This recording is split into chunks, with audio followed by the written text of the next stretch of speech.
They lost arms, they lost legs, they lost eyes, and then they came home to a country that had no idea what to do with them, and sometimes neither did they. The Vietnam War produced approximately 150,000 American wounded in action, serious enough to require hospitalization, including roughly 75,000 who suffered significant permanent disability and an estimated 5,000 amputations.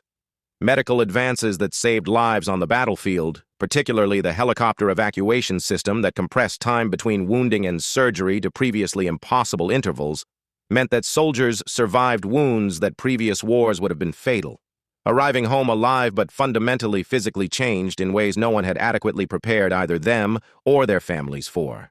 Military hospitals like Walter Reed and Valley Forge General became cities within themselves during the peak years of the war, filled with young men in their late teens and early 20s, relearning how to exist in bodies that no longer worked the way they had when they left home. Prosthetics technology of the era was rudimentary by later standards. Rehabilitation programs were overwhelmed by volume.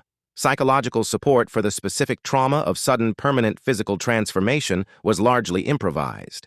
What happened inside those wards produced its own extraordinary human stories, largely invisible to a public more focused on the political debate surrounding the war than on the specific experience of young men figuring out how to live inside radically altered bodies.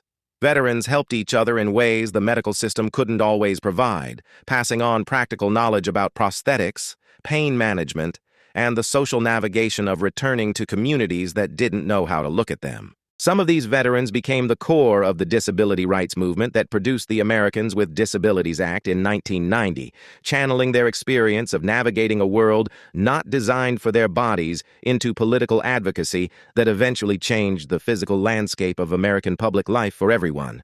Did you know Vietnam War wounded veterans helped drive the disability rights movement that produced the ADA? Tell me in the comments, and follow for more hidden legacies of this war.